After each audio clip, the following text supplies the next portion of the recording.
Some moments in life stay with us forever, even when we think we've forgotten them.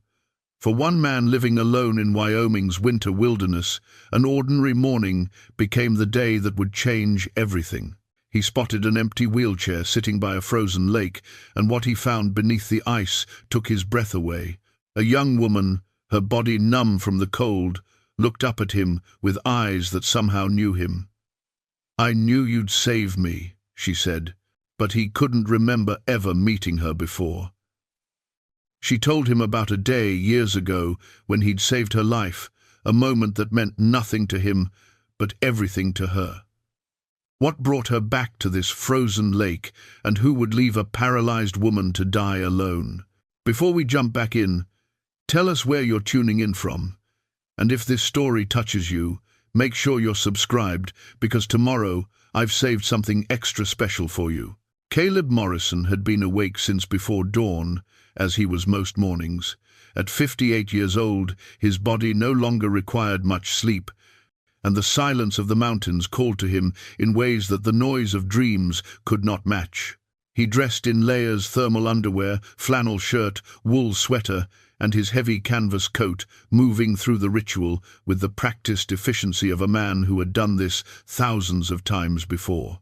The cabin was small but well built, constructed with his own hands over the course of 2 hard summers 12 years ago. Pine logs, chinked tight against the Wyoming winters, a stone fireplace that could heat the single room to almost uncomfortable warmth, and windows positioned to catch the morning sun as it crested the eastern ridge. It was everything he needed and nothing he didn't, a place designed for solitude and survival, not comfort or company. He stoked the fire, added 2 logs from the stack beside the hearth, and set the kettle on to boil. While he waited, he stood at the window and looked out over the valley below. Snow covered everything in a blanket of white that seemed to glow even in the pre-dawn darkness. The thermometer outside read 12 degrees, not unusual for January in these mountains, though the wind had finally died down after 3 days of relentless howling.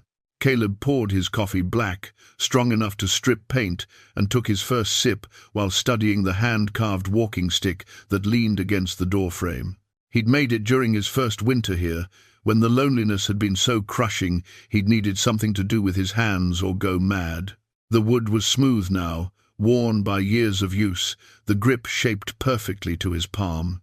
It had accompanied him on every walk, every trek through the wilderness, a constant companion that asked nothing and offered only support. He thought about the life he'd left behind, though he tried not to do that too often anymore. Caleb had spent 30 years with Colorado Search and Rescue, the last 15 as a senior field coordinator.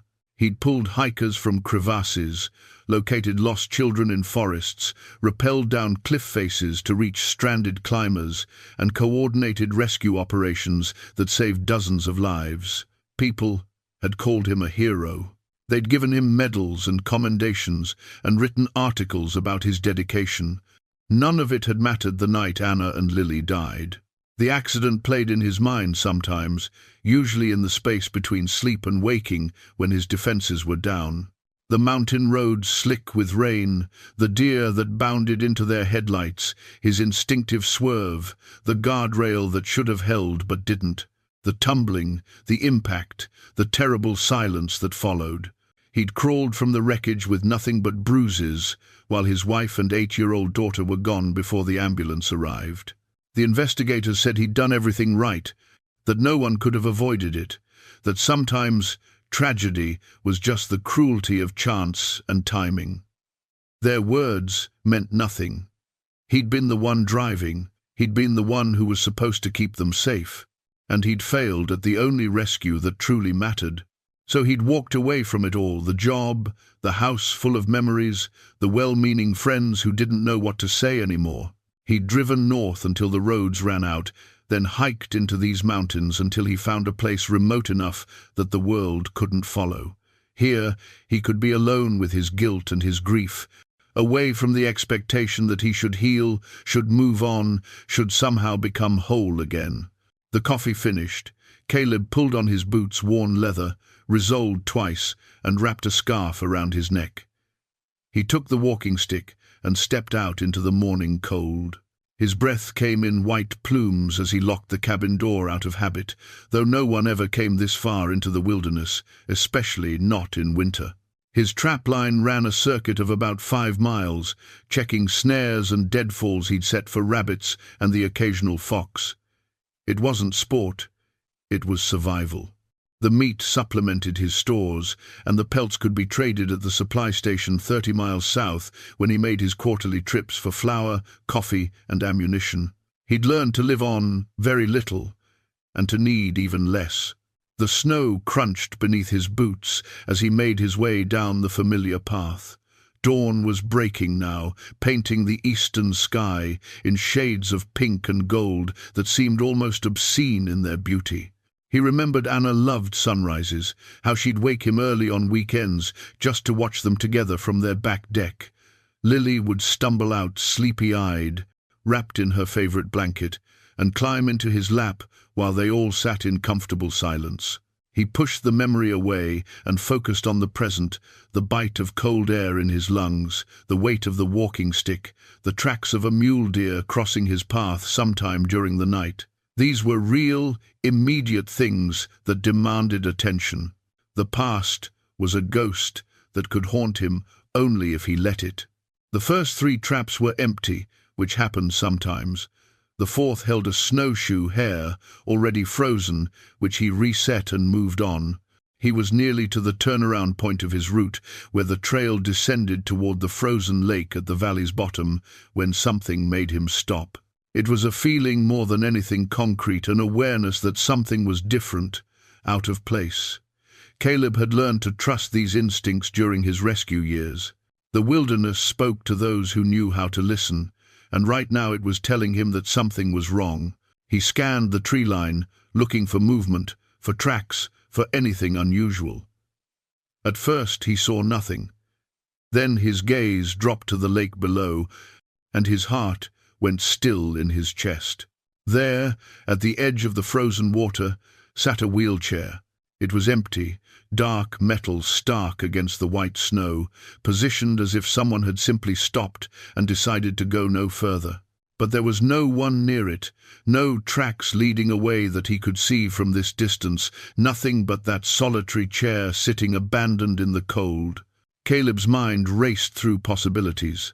Someone lost, confused, hypothermic. But how would they have gotten a wheelchair out here, miles from any road? An accident? A suicide? Every scenario seemed impossible. Yet there it was. He started down the slope, moving faster now, the walking stick biting into the snow for purchase. His breath came harder, not from exertion but from a rising dread that clutched at his chest. As he got closer, he could see more details.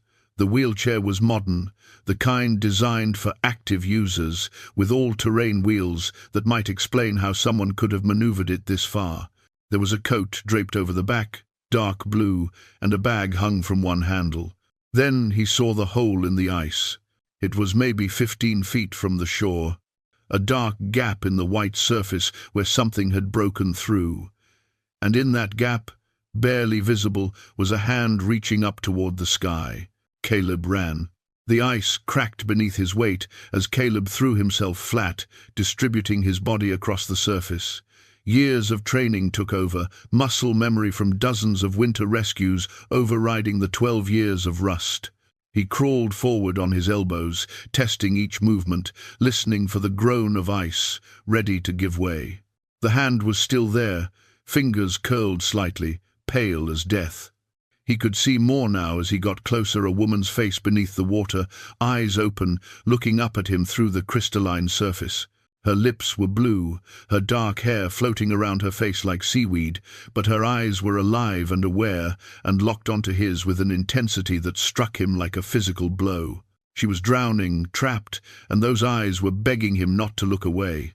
"Hold on," he said, though she couldn't possibly hear him through the ice and water. "I've got you." He used his walking stick to probe the ice around the hole, finding where it was still thick enough to support him. The break was roughly circular, maybe 3 feet across, the edges sharp where she'd fallen through. How long had she been in the water? Minutes? Longer? At these temperatures, hypothermia would set in within seconds, unconsciousness within minutes. Caleb positioned himself at the strongest point of the surrounding ice and reached down into the frigid water. The cold was a knife stabbing into his hand, his wrist, his forearm as he plunged deeper. His fingers found fabric a coat sleeve, and he grabbed hold, pulled. She didn't move. Something was holding her down. He repositioned, got both hands into the water now, ignoring the burning cold that made his joints scream.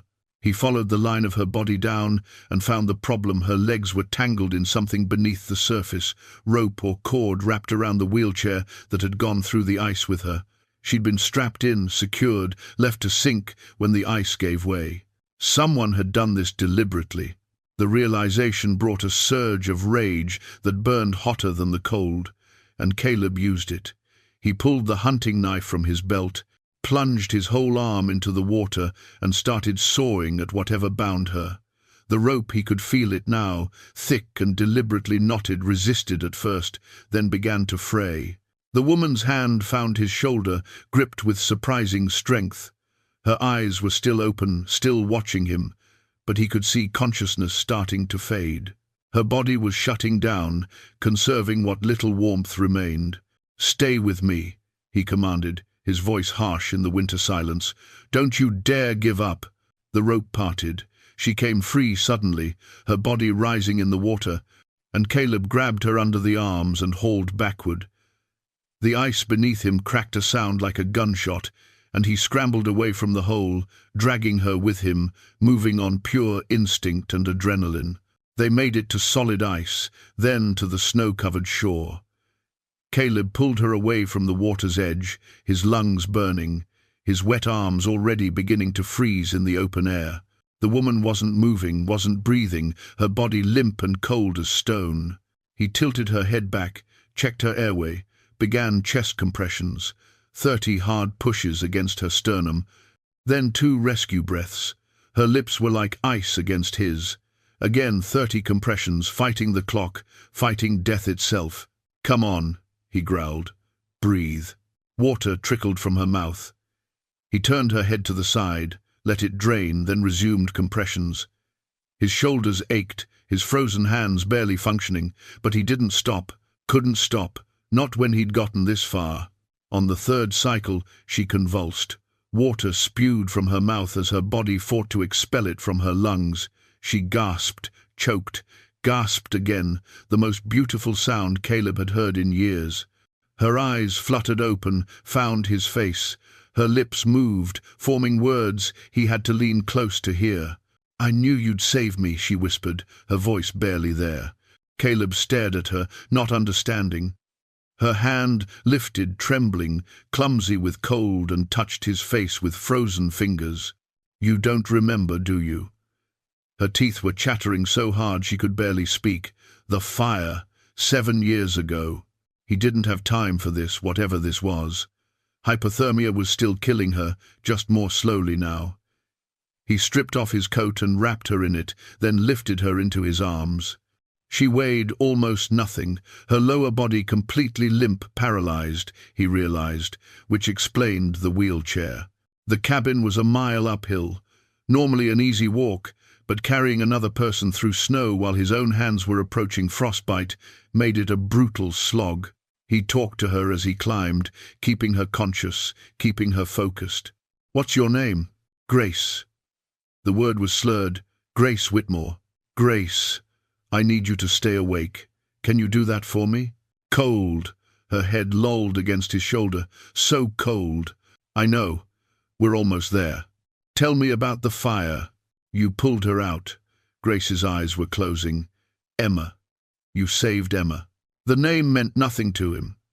Caleb had pulled dozens of people from burning buildings over his career. "Stay with me, Grace." "Who's Emma?" "My little girl." Her voice was fading. "You gave her back to me." They reached the cabin. Caleb kicked the door open and carried her straight to the fireplace. The fire had died down, but coals still glowed. He laid her on the floor in front of the hearth, added wood, blew on the coals until flames caught and grew. Then he began the delicate work of warming her without shocking her system. He'd done this before, knew the protocols, the dangers. Strip away the wet clothes she was barely conscious enough to help, her fingers useless. Wrap her in dry blankets from his bed. Position her near the fire but not too close. Check her core temperature, her pulse. Watch for irregular heartbeat that could signal cardiac arrest. He made hot water, added sugar and a pinch of salt, held the cup to her lips and made her drink in tiny sips. Her shivering was violent now, which was actually good. It meant her body was fighting back, generating heat. Caleb's own hands were white and numb. He warmed them carefully, watching for signs of frostbite, flexing his fingers until feeling returned in painful waves. Only then did he let himself look at what he'd found in her coat pocket when he'd stripped it away, a silver locket, frozen shut, small enough to fit in his palm. Grace was drifting in and out of consciousness, mumbling words he couldn't quite catch. He covered her with another blanket, checked her pulse again, thready but steady, and then carefully pried open the locket. Inside was a photograph, water-damaged but still visible. A little girl, maybe 4 or 5 years old, laughing at the camera, and beside her, holding her hand, was a younger version of the woman now lying unconscious in his cabin. On the other side of the locket was another photo, blurred and faded, but he could make out figures. A burning car, emergency vehicles, and a man carrying a small child away from the flames. The man was him. Caleb sat back, the locket heavy in his hand. 7 years ago, Colorado. There had been an accident on Highway 34, a multi-car pileup. He'd been first on scene, off-duty but unable to drive past. The SUV had been on fire, a woman trapped inside, screaming about her daughter. He'd found the child in the back seat, unconscious from smoke inhalation, pulled her out seconds before the fuel tank went up, handed her to the paramedics and then gone back for the mother, but the fire had been too intense. He'd tried God. He'd tried, but the flames had driven him back. He'd thought the woman had died. Grace stirred, her eyes opening halfway. She looked at him with recognition that he still didn't fully understand. "You left," she whispered, "before I could thank you, before I could tell you that you gave me a reason to live." Her hand found his, gripped weakly. "Emma survived because of you, and I survived because she needed me." Caleb's throat was tight. "I thought you died in that car." "I almost did." Grace's smile was sad, her lips still pale, "but they got me out, paralyzed from the waist down, but alive." Her eyes drifted to the locket in his hand. "I've been looking for you. For 2 years, I've been looking." "Why?" The question came out rough. "To say thank you." Her eyes were closing again, exhaustion pulling her under, "and because I needed to know if heroes were real." She slipped into sleep before he could respond, her breathing evening out, her body finally starting to warm. Caleb sat beside her, the locket still in his hand, and stared into the fire. He'd spent 12 years believing he couldn't save anyone, that his only talent was for failing the people who needed him most. But here was a woman who'd crossed 2 states to find him, who'd nearly died just to say thank you for a moment he'd barely remembered. The question that haunted him now wasn't why she'd come. It was who had tied her to that wheelchair and left her to drown in a frozen lake. The first 24 hours after discovering the tracks passed intense preparation. Caleb fortified the cabin with the methodical precision of someone who'd spent years anticipating disaster. He reinforced the door with timber braces, checked the integrity of every window, and positioned supplies where they could be reached quickly if needed. Grace watched him work, impressed by his efficiency and struck by how different he was from James. Where her husband had been all talk and bluster, making grand pronouncements about protecting his family while doing nothing of substance, Caleb simply acted. No wasted words, no dramatic gestures, just quiet competence that made her feel safer than she had in years. "Tell me about your daughter," he said on the second evening, as they sat by the fire eating a simple meal of venison stew. "The real story, not what you told other people." Grace set down her spoon, surprised by the question. Then she smiled, because talking about Emma was the easiest thing in the world. "She's 9 now, smart as a whip, brave as a lion, loves horses more than anything in the world." Grace's voice softened with affection. "Before the accident, I taught riding lessons at a stable outside Denver. Emma practically grew up in the barn. She was riding before she could walk properly." "Takes after her mother," Caleb observed. "Maybe. Though she got her stubbornness from her father, her real father, not James." Grace paused, old pain flickering across her face. "Emma's dad died when I was pregnant. Car accident. Drunk driver. I was 23, terrified, and suddenly alone." Caleb listened without interrupting, and Grace found herself telling him things she'd kept locked away for years, how she'd struggled as a single mother, working 2 jobs to keep them afloat. How Emma had been her light in the darkness, the reason she got up every morning. How meeting James had seemed like a miracle, a successful man who wanted to take care of both of them. "I thought I was so lucky," she said bitterly. "A ready-made family, financial security, someone to help shoulder the burden. I didn't see what he was really after, which was control." Grace stared into the fire. "James doesn't love people. He collects them. Having a wife and child made him look stable, family-oriented, trustworthy, good for business, good for his image. The actual people didn't matter, just what we represented." She fell silent, remembering the slow transformation of her marriage, how James's attentiveness had become surveillance, how his generosity had become strings attached to everything, how his love had become possession. "After the fire, after I was paralyzed, I became a liability instead of an asset," Grace continued. "A wheelchair-bound wife didn't fit the image he wanted to project. But divorcing me would look bad, make people ask questions, so he made my life miserable instead, hoping I'd be the one to leave. But you stayed." "For Emma," Grace's voice broke slightly, "I stayed because I was terrified he'd take her from me if I left. And I was right to be afraid the moment I filed for divorce. He started the custody battle. Claimed I was an unfit mother, that my disabilities made me dangerous to a child." Caleb's jaw tightened. "That's legal," Grace finished. "Disabled parents lose custody cases all the time. The courts say it's about the child's best interests, but really it's about bias and fear. James knew that. He exploited it."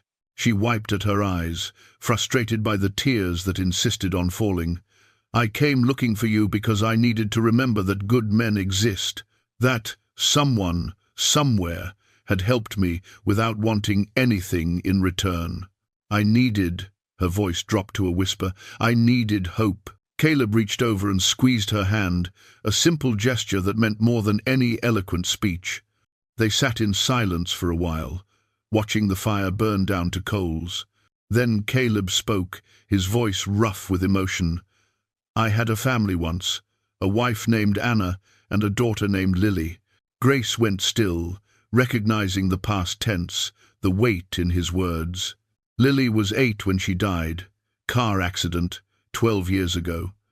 He stared at his hands, weathered and scarred from years in the wilderness. "I was driving. A deer jumped out. I swerved, and we went through a guardrail. I walked away with bruises." "They didn't walk away at all." "Caleb, I spent 30 years with search and rescue," he continued, as if he hadn't heard her. "Saved hundreds of lives, got medals and commendations, became something of a legend in my field. But I couldn't save the 2 people who mattered most." Grace understood then the isolation, the cabin in the middle of nowhere, the way he'd tried to fade from the world. He wasn't just hiding, he was punishing himself. "So I came here," Caleb said. "Figured if I couldn't save anyone, at least I couldn't fail anyone either. Seemed like the safest option for everyone involved. But you saved me, Grace said softly. Twice now. Maybe. He finally looked at her and she saw the doubt in his eyes. Or maybe I'm just delaying the inevitable. Maybe James will come back and finish what he started, and I'll have failed again. No. Grace's voice was firm. You don't get to do that. You don't get to save my life and then claim it doesn't count because you're afraid of failing. That's not how this works. Caleb blinked, surprised by her vehemence. I know about survivor's guilt, Grace pressed on. I know what it's like to be alive when someone else isn't, to wonder why you got to live when they didn't. I've spent 7 years asking myself why Emma survived that fire when I couldn't even protect her from being in the car in the first place. She leaned forward, catching his gaze and holding it. But here's what I've learned. We don't honor the dead by dying ourselves, either literally or figuratively. We honor them by living, by taking the second chances we've been given and doing something meaningful with them. Caleb was quiet for a long moment. Then slowly he nodded. Anna gave me this before we got married. He reached into his shirt and pulled out a silver compass on a worn leather cord. Said it was so I'd always find my way home. After she died, I kept it but stopped using it. Figured I didn't have a home to find anymore. He took the compass off and held it out to Grace. I want you to have it. Mum. Grace stared at the compass, understanding the significance of what he was offering. This wasn't just a keepsake. It was a promise, a commitment, a decision to stop running. I can't, she started. You can. Caleb pressed it into her hands. My wife never got lost with this compass. Neither will you. That's my promise to you, Grace. Whatever happens with James, whatever comes next, I won't let you get lost. Grace closed her fingers around the compass, feeling its weight, its warmth from Caleb's body. When she looked up at him, tears were streaming down her face, but she was smiling. Thank you, she whispered. Outside, snow began to fall again, soft and silent. And somewhere in that darkness, danger was waiting. But inside the cabin, 2 broken people had found something neither expected a reason to keep fighting. Dawn came cold and clear on the 3rd day. Caleb had been awake for hours, watching the tree line from the cabin window, the rifle across his lap. The tracks he'd seen 2 days ago had multiplied more prints, coming closer, circling wider. Whoever was out there was getting bolder. Grace woke to find him at his post, his face drawn with exhaustion and determination. She pulled herself into her wheelchair with practiced movements, refusing to let him help despite his instinctive move toward her. I need to be able to do this myself, she said gently, seeing the confusion in his eyes. If things go wrong, if we have to move fast, you can't be worrying about whether I can function. Caleb nodded slowly, respecting her independence even as every instinct screamed to protect her. We need to talk about contingencies. They spent the morning planning. Caleb showed her his escape routes, the paths through the woods he knew by heart, the hiding places where someone could disappear if they knew where to look. Grace memorized everything, asking questions, pushing herself to understand the terrain, despite knowing she'd never be able to navigate it in her wheelchair. If James comes, if things go badly, Caleb said, his voice carefully neutral, I need you to promise me something. What? You survive. No matter what happens to me, you survive and you get back to Emma. He held up a hand when she started to protest. I know these mountains. I can disappear into them if I need to. But you need to promise me that saving you is worth something, that I'm not doing this for nothing. Grace wanted to argue, to tell him that his life mattered as much as hers, but she saw the plea in his eyes and understood. He needed to believe he could still save someone, that he could still make a difference. Denying him that would be cruel. I promise, she said, but you have to promise me something too. What's that? When this is over, when we're both safe, you come meet Emma. You let her thank you herself for saving her life. Grace's smile was watery. And maybe you stay for dinner. Maybe you remember what it's like to be part of something bigger than your guilt. Caleb looked away, but not before she saw the emotion in his eyes. Maybe, he said, which was more than she'd expected. They worked together through the afternoon, Caleb teaching her basic survival skills, while Grace shared what she knew about James, his patterns, his temper, his tendency to underestimate people he considered weak. She told Caleb about the men James knew, the kind of people who might help him for the right price. "He's not brave," Grace said. "He'll send others to do the dangerous work while he stays at a safe distance. But he'll want to be close enough to see it happen, to make sure I'm really gone." "Narcissist," Caleb observed. "Clinical," Grace confirmed. "I had him evaluated during the divorce proceedings.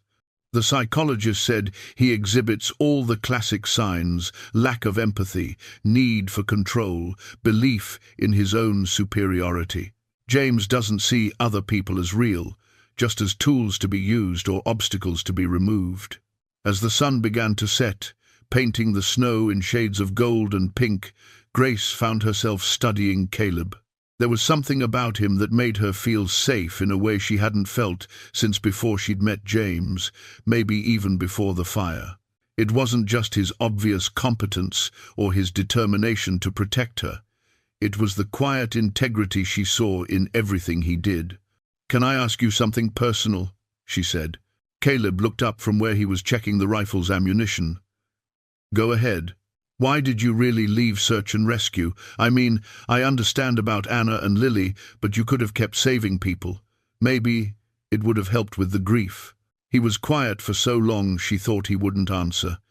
Then he set the rifle aside and came to sit across from her. "After the accident, I went back to work," he said. "Thought maybe you were right, that saving others would help. But every time I pulled someone from a wreck, every time I brought a lost child back to their parents, all I could think was, why them and not Lily? Why did these strangers get to live when my little girl died?" Grace's heart ached for him. "The final straw was a rescue about a month after the funeral," Caleb continued. "Family of 4 in a car that went off a mountain road. Same kind of accident that killed Anna and Lily. I got there first. And—" He paused, his voice rough. "I froze. For the first time in 30 years, I froze. Stood there while another rescuer pushed past me and pulled the family out. But they survived," Grace said softly. "They survived because someone else did my job, because I failed when they needed me most." Caleb's hands were clenched. "After that, I knew I couldn't trust myself anymore. So I left before I got someone killed." Grace reached out and took his hand, startling him. "You didn't fail them. You were grieving, traumatized, human, and you're here now, doing exactly what you were always meant to do, saving someone who needs help. That's different." "How?" "Because—" Caleb stopped, realizing he didn't have an answer. "It's not different," Grace said firmly. "You saved me from that lake because it's who you are. Not because you're trying to make up for Anna and Lily, not because you feel obligated, but because when you see someone who needs help, you help them. That's what heroes do. I'm not a hero." Emma would disagree. And so would I. Before Caleb could respond, a sound cut through the evening air, an engine in the distance, growing closer. They looked at each other, the moment of connection shattered by reality. Someone was coming. Caleb was on his feet instantly, rifle in hand, moving to the window. Grace wheeled herself to where he'd shown her she'd be safest against the interior wall, away from windows and doors, where she could see both entries but had cover. The engine grew louder, then stopped. Silence fell, broken only by the crackling of the fire. Then a voice called out, smooth and familiar and hateful. "Grace, honey, I know you're in there. We need to talk." James had come. Caleb raised the rifle, sighting through the window at the figure standing 50 yards from the cabin. James Whitmore looked exactly like Grace had described, tall, well-dressed, even in winter gear, with the kind of polished confidence that came from money and privilege. He stood in the open, hands visible, playing at being reasonable. "Grace, please," James called out. "I'm not here to hurt you. I just want to talk. We can work this out." Grace's face had gone pale, but her voice was steady when she spoke. "Don't believe him. Everything he says is a lie designed to manipulate." Caleb didn't take his eyes off James. "I can see that. Question is, who else is out there with him?" As if in answer, two more figures emerged from the tree line on either side of James. Men in their 30s, dressed for the mountains, carrying themselves like people who'd done hard things for money. The tracks made sense now, James and his hired muscle, watching and waiting for the right moment. "There are witnesses who know where I am," James continued, his voice carrying across the snow. "People who know I came here to bring my wife home, to protect her from herself. If anything happens to me, you'll be the first person they look for, Mr. Morrison." Grace gasped. "He knows your name." "Of course he does," Caleb said grimly. "He's had days to research me. Probably knows my entire history by now." "That's right," James said, confirming Caleb's guess. "Former search and rescue coordinator, decorated hero, tragic figure who lost his family and ran away to play hermit in the mountains. Very dramatic. But here's what else I know: you're a good man, Morrison. You don't want innocent blood on your hands." Caleb's jaw tightened. "So here's what's going to happen," James said, his tone shifting from conciliatory to commanding. "You're going to send my wife out here. She's going to come home with me, where she belongs, and we're all going to forget this unfortunate incident ever happened. And if I don't—" James smiled, and even from this distance Caleb could see the coldness in it. "Then my friends and I will have to come get her. And accidents happen in the wilderness all the time, don't they? A reclusive mountain man, overcome with grief, attacks a man trying to help his disabled wife. Tragic that he had to be put down in self-defense." Grace's hand found Caleb's arm, gripping tight. "He'll kill you," she whispered. "He'll make it look justified and walk away clean." Caleb knew she was right. James had this planned out, every angle covered. But he'd made one critical mistake: he'd underestimated the man he was threatening. "Grace," Caleb said quietly, not taking his eyes off the men outside, "I need you to get your bag, the one with the letter to your sister." "What?" "Do it. Now." Grace wheeled away, and Caleb heard her rifling through her belongings. James was getting impatient, moving closer, his hired men flanking wider. "I'm waiting, Morrison," James called. "Grace," Caleb said, still watching the approaching men. "In your bag with the letter. Is there anything else? Anything about Emma?" Grace went silent. When she spoke again, her voice was shaking. "Because you're not here just to thank me. You're here because you're desperate, and desperate people make contingency plans." Caleb finally looked away from the window, meeting her eyes. "What are you not telling me?" Grace's face crumbled. "The papers. In the sealed envelope, underneath the letter. I didn't want to burden you with it, didn't want you to feel obligated." "What papers?" "Custody documents." The words came out in a rush. "Emma isn't my niece, I told you that, but I didn't tell you everything. Emma." She stopped, took a breath. "Emma is my biological daughter, but legally, James adopted her when we married. His name is on her birth certificate now. And 6 months ago, when I filed for divorce, he filed for sole custody." Caleb's blood ran cold. "On what grounds?" "That I'm an unfit mother, that my disabilities make me a danger to her, that I've been unstable since the accident, depressed, possibly suicidal." Grace's voice was bitter. "He's been building a case for years, documenting every bad day, every moment of frustration, every therapy session. He made it look like I was falling apart.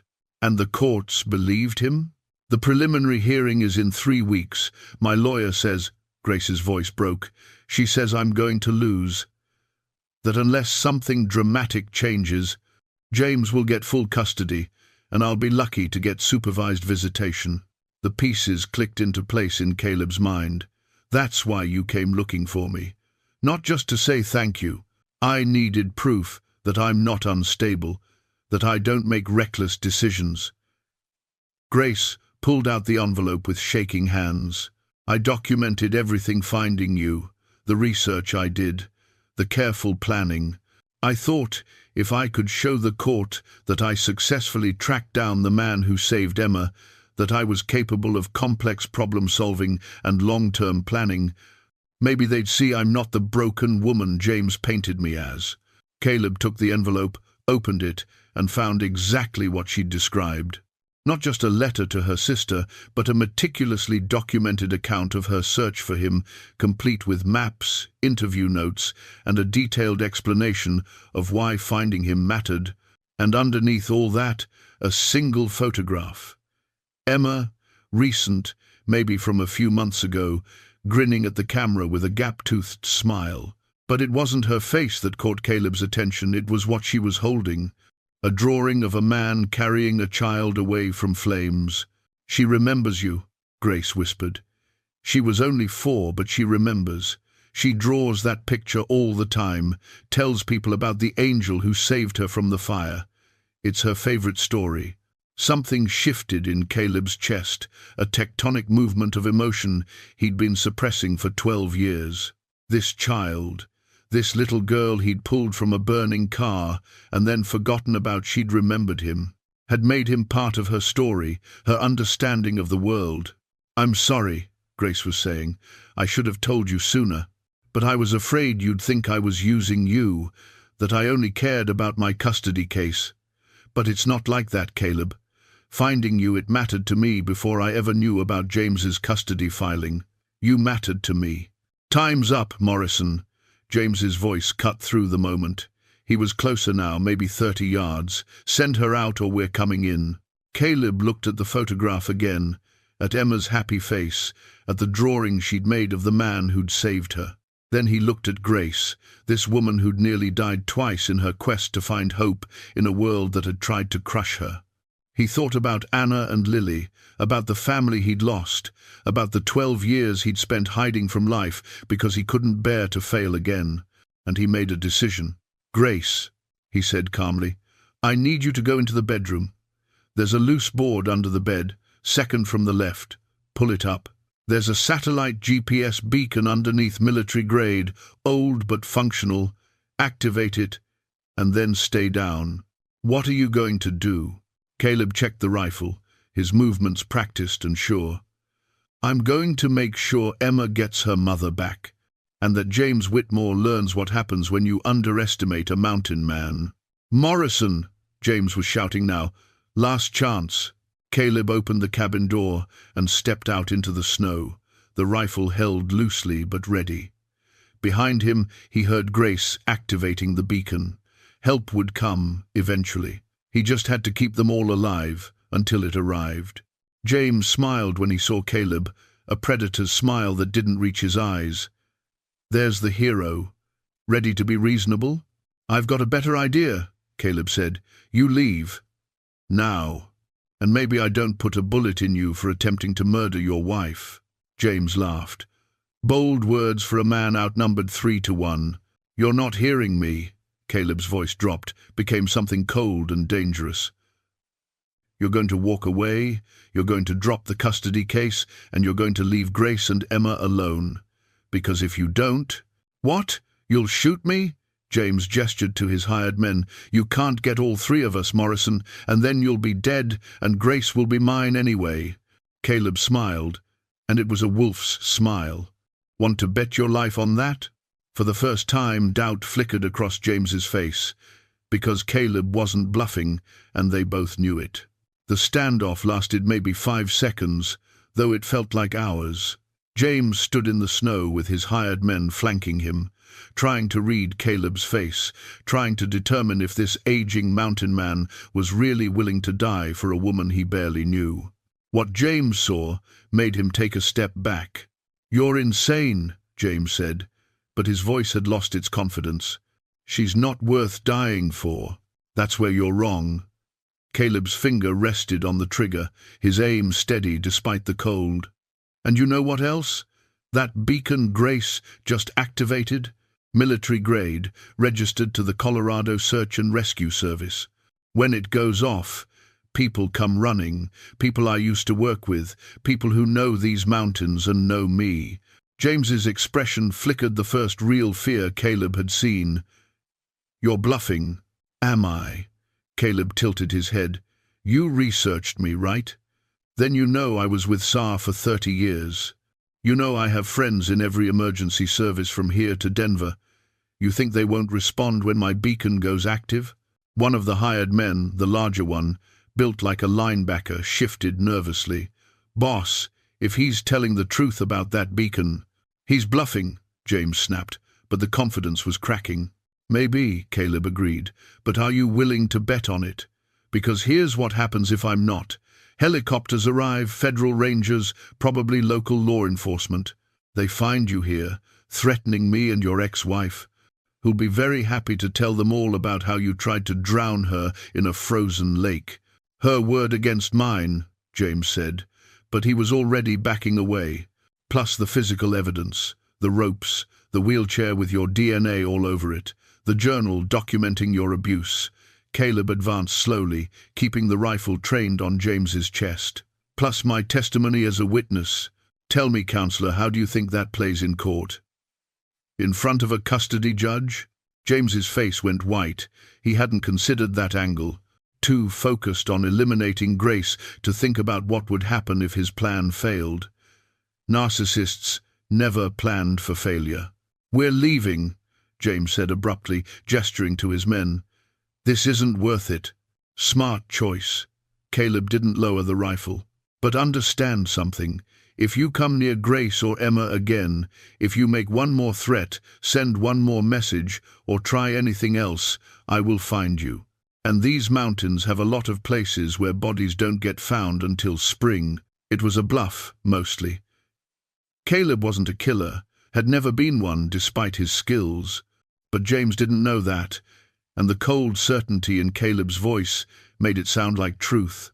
The three men retreated to their vehicle, a heavy-duty truck designed for mountain terrain. They climbed in, and Caleb watched until the engine started, and they began the long drive back down the mountain road. Only when they were out of sight did he lower the rifle, his hands shaking with adrenaline and relief. Grace appeared in the doorway, her face pale but determined. "Did it work? The beacon?" "I don't know," Caleb admitted. "It should have, if the battery's still good. But it's been years since I tested it. So we might not have help coming. We might not." Caleb came back inside, secured the door, and set the rifle aside. His whole body was trembling now, the aftermath of confrontation catching up to him. But James doesn't know that. He'll run because he thinks he's been caught. Grace wheeled closer, studying his face. "You would have shot him." It wasn't a question, but Caleb answered anyway. "If he'd forced my hand, yes. To protect you, to protect Emma, yes. Thank you." Grace's voice was soft. "For everything. For believing me, for helping me, for—" She stopped as Caleb suddenly held up a hand, listening. They both went silent, and then Grace heard it too, the distant whump, whump, whump of helicopter rotors. "The beacon worked," Caleb said, surprise and relief flooding his voice. "Help is coming." They waited in tense silence as the sound grew closer. Through the window, Caleb spotted the helicopter, a Forest Service bird, red and white, designed for mountain rescue. It circled once, twice, then found a clearing 100 yards from the cabin and began to descend. "Stay here," Caleb told Grace. "Let me talk to them first. Make sure." "No," Grace's voice was firm. "We do this together." Caleb looked at her, this woman who'd been through hell and come out fighting, and nodded. He helped her into her coat, then opened the door and pushed her wheelchair out into the snow. Together, they made their way toward the landing helicopter. 3 people emerged as the rotors slowed 2 flight medics and a pilot Caleb recognized immediately. Tom Brennan, his old partner from his SAR days, now graying but still sharp-eyed and competent. "Caleb Morrison," Tom called out over the dying engine noise. "Thought you were dead. You stubborn bastard. Takes more than 12 years of solitude to kill me," Caleb called back, and felt himself smiling. actually smiling for the first time in longer than he could remember. Tom approached, took in the scene: Caleb, Grace in her wheelchair, the fortified cabin behind them, and his expression shifted from relief to concern. "Your beacon code came through, flagged as emergency distress. What's going on?" So they told him everything. Grace's story poured out the fire 7 years ago, meeting James, the abuse, the divorce, the attempted murder. Caleb filled in the details of the rescue from the lake, the threats from James, the standoff that had just occurred. Tom listened, his face growing darker as the story unfolded. When they finished, he turned to his medics. "Document everything. Photographs of the lake, the wheelchair, anything that can serve as evidence, and get a statement from both of them on record." "Is it enough?" Grace asked, her voice small. "Enough to stop him?" "It's a start," Tom said. "But Grace, you need to understand, men like your husband have resources, lawyers, ways of making evidence disappear. This won't be easy." "I know." Grace straightened in her chair, and Caleb saw the steel in her spine that had kept her alive through everything. "But I'm done being afraid of him. Whatever it takes, however long it takes, I'm getting my daughter back." Tom nodded approvingly, then turned to Caleb. "And you? What's your part in all this?" Caleb looked at Grace, saw the hope and fear and determination in her eyes. "Thought about Emma? About a little girl who'd remembered the man who saved her, who'd drawn pictures of him like he was something heroic. Thought about Anna and Lily, about how they'd want him to live, not just survive." "I'm testifying," he said. "I'm standing up in court and telling everyone what James Whitmore tried to do. And I'm making damn sure Grace keeps custody of her daughter." Tom's eyes widened slightly. "You're sure? Once you do this, you can't fade back into the mountains. You'll be part of the world again." "I know." Caleb reached down and took Grace's hand. "Maybe it's time I stopped hiding." The medics worked efficiently, documenting everything, taking statements, providing medical care to Grace for the lingering effects of hypothermia. They wanted to evacuate her to a hospital, but she refused. "Not until we secure the scene," she insisted. "James could come back, destroy evidence. We need law enforcement here, now." Tom made calls on the helicopter's radio. Within an hour, county sheriffs were on their way, along with a forensics team. James and his hired men had been stopped at a checkpoint 20 miles down the mountain, apparently. Caleb's threat about law enforcement had been more accurate than he'd realized. Someone at the ranger station had gotten suspicious about a vehicle leaving the area right after the emergency beacon activated. As the sun began to set, the small clearing near Caleb's cabin became a hub of activity. Police vehicles, more helicopters, investigators documenting everything. Grace gave her statement 3 times, each telling consistent and damning. Caleb corroborated every detail, his reputation and years of service lending weight to his words. James and his men were arrested, charged with attempted murder, conspiracy, assault. The evidence was overwhelming. Grace's journal, the wheelchair with rope marks, Caleb's testimony as a witness, even James's own GPS data showing he'd been at the lake when Grace went through the ice. Through it all, Grace sat in her wheelchair wrapped in emergency blankets, watching justice finally begin to unfold. Caleb stayed beside her, a steady presence as the chaos swirled around them. "What happens now?" she asked, as night fell and the investigators began to pack up. "Now?" Tom, who'd been coordinating with the various agencies, came over to answer. "Now James sits in jail while the DA builds a case. Given the evidence, he's looking at 20 years minimum. And as for the custody case, I'll lose Emma," Grace said dully. "He'll still find a way." "No." Tom shook his head. "Think about it, Grace. A man facing attempted murder charges?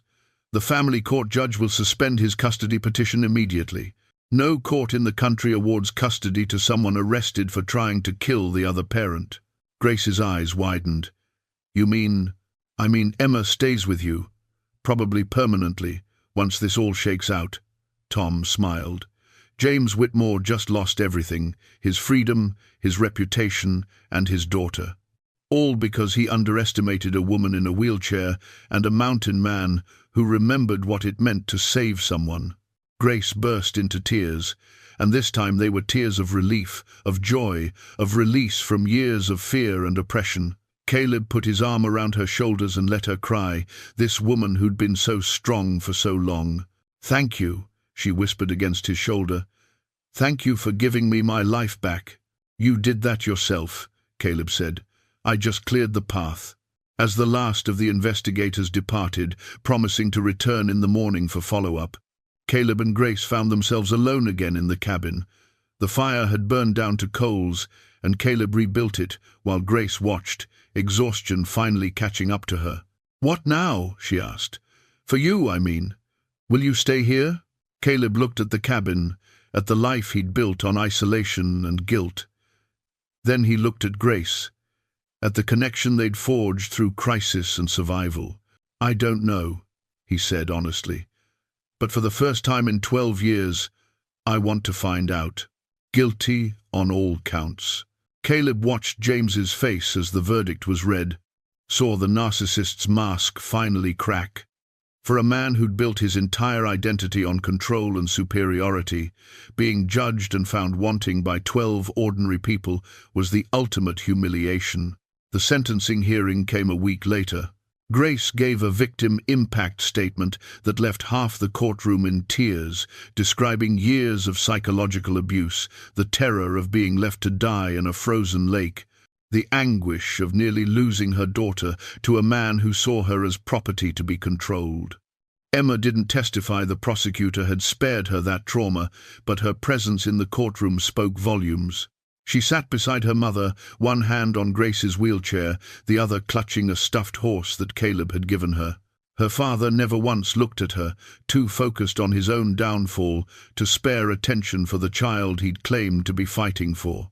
The judge sentenced James Whitmore to 23 years in prison with the possibility of parole after 17. The courtroom erupted in applause, which the judge allowed for a moment before calling for order. Outside, on the courthouse steps, Grace faced a wall of reporters. Caleb stayed close, protective, but she didn't need his protection anymore.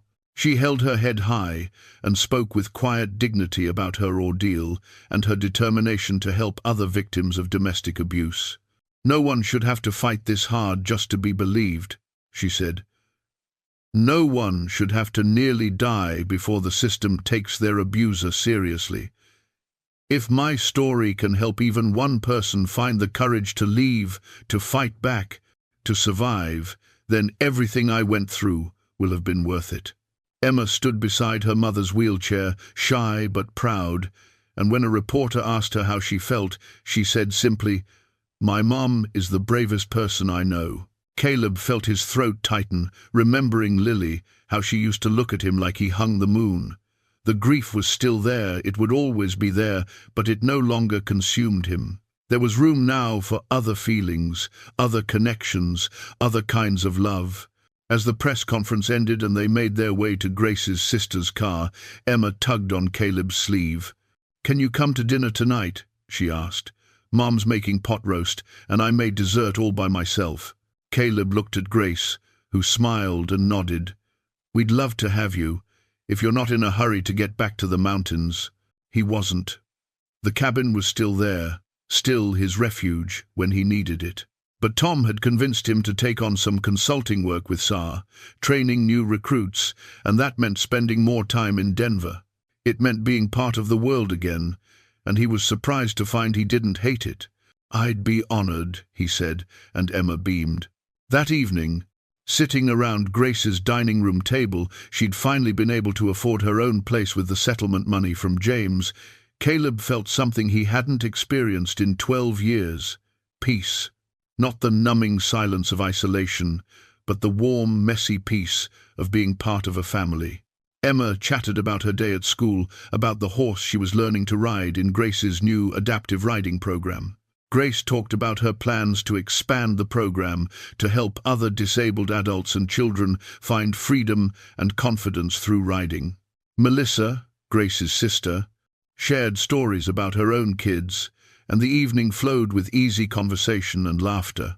After dinner, while Grace and Melissa cleaned up, Caleb and Emma sat on the porch. She showed him more of her drawings, still lots of the fire rescue, but now there were new pictures. Grace, smiling, horses running, and one that made Caleb's breath catch, a drawing of 3 people.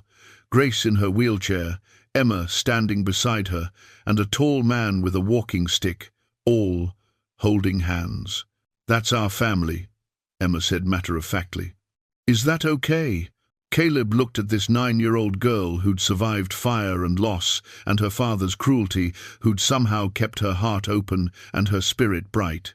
"Yeah," he said, his voice rough with emotion. "That's more than okay." Emma hugged him, fierce and tight, and Caleb held her carefully, this precious child who wasn't his daughter but who'd somehow claimed a piece of his heart anyway. Grace found them like that when she wheeled out onto the porch. She didn't say anything, just smiled and reached out to take Caleb's free hand. They sat together in comfortable silence, watching the sun set over Denver, and Caleb thought about how far they'd all come. From a frozen lake where death had waited to this warm porch where life bloomed. From isolation and fear to connection and hope. From 2 broken people surviving alone to something that looked remarkably like a family, learning to thrive together. Anna's compass hung around Grace's neck now. She wore it always, a reminder that she'd found her way home. And Caleb had carved a new walking stick, this one intended as a gift for Grace, for the trails they'd explore together once spring came. He'd spent 12 years believing his story was over, that the best parts of his life were behind him. But sitting here with Grace's hand in his and Emma's head on his shoulder, Caleb realized something profound. Sometimes the best chapters come after we think the book is closed. Sometimes salvation comes from the people we save, and healing comes from the courage to try again. Sometimes frozen lakes and mountain rescues are just the beginning.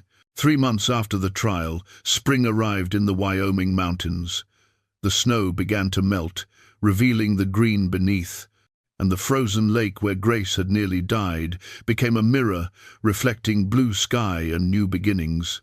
Caleb stood on his cabin porch, watching an adapted SUV navigate the rough mountain road. He'd spent the past week making final preparations, widening the path, building a proper wheelchair-accessible ramp, adding a second room to the cabin that would serve as Emma's bedroom when they visited. Because they would visit regularly. Grace had made that clear, and Caleb had discovered he wanted nothing more. The SUV pulled up, and Emma burst from the passenger door before Grace could even put it in park.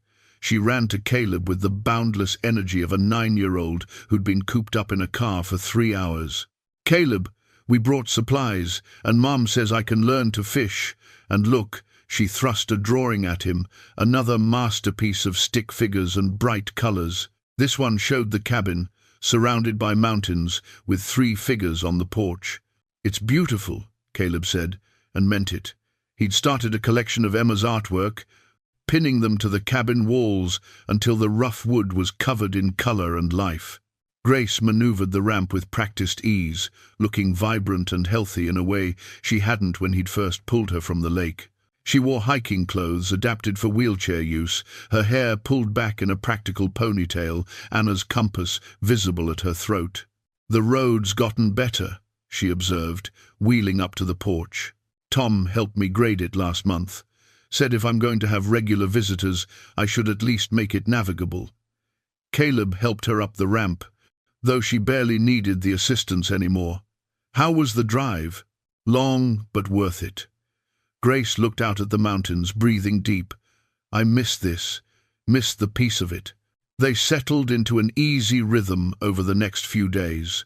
Caleb taught Emma to fish in the stream that fed the lake, showed her how to identify animal tracks, explained the ecosystem of the mountains with the patience of someone who'd had decades to learn it. Grace worked on expanding her adaptive riding program from her laptop, occasionally looking up to watch Caleb and Emma together and smiling at what she saw.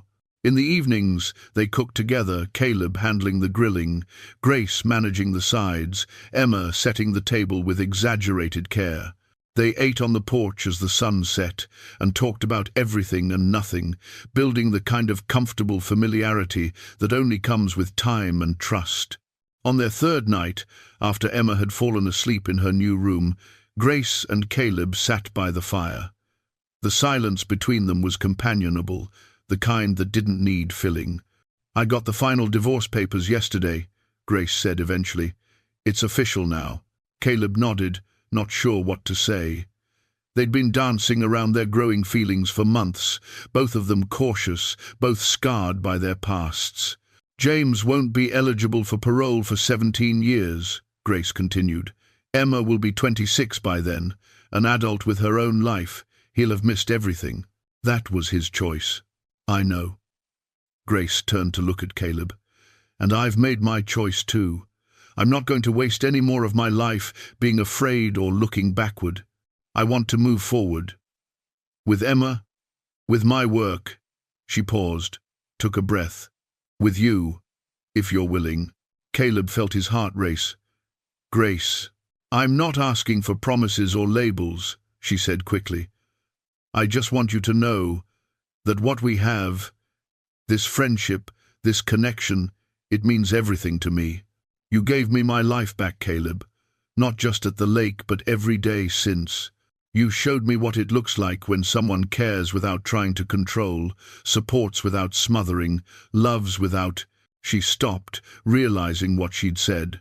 Caleb saw the panic in her eyes, the fear that she'd revealed too much, too soon. He reached over and took her hand, the same hand he'd pulled from the frozen water, now warm and strong in his. "Anna used to tell me that love isn't something you find once and lose forever. She said love is like the seasons. It changes, it cycles, it comes back in different forms." Grace's eyes glistened with tears.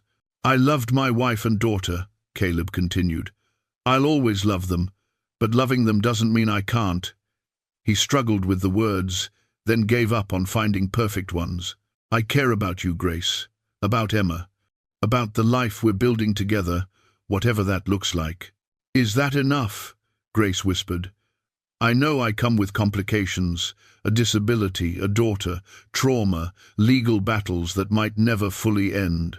"You come with strength," Caleb interrupted, "with courage, with hope, with the kind of resilience that makes me want to be better. You came looking for a hero, but what you showed me is that I stopped being one when I stopped letting people in." He pulled out something from his pocket, a small box carved from mountain pine. Inside was a compass, new and shining, a match to the one Grace wore. "I made this for Emma," he said.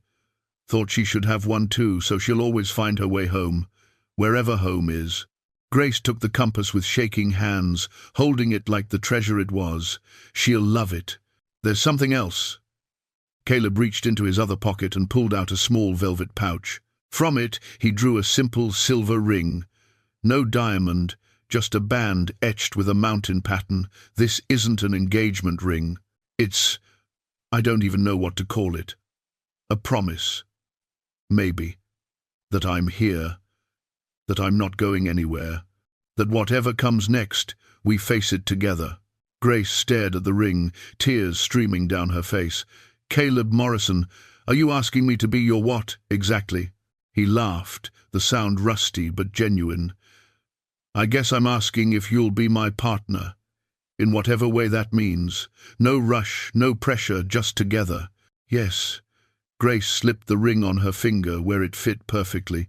"Yes to all of it." They sat holding hands as the fire burned low, two people who'd found each other in the most unlikely way, who'd saved each other when saving seemed impossible. Outside, the mountains stood eternal and indifferent, but inside the cabin, something precious was growing, a new kind of family, built not on biology or obligation, but on choice and commitment and the courage to love again after loss. Emma's drawing hung on the wall, 3 stick figures holding hands, and for the first time in 12 years, Caleb looked at it and thought, "Yes, that's us, that's home." The walking stick he'd carved for Grace leaned against the doorframe, ready for the trails they'd explore together when summer fully arrived. Anna's compass and Emma's new one would guide them, but they wouldn't need much guidance. They'd already found what they were looking for: each other.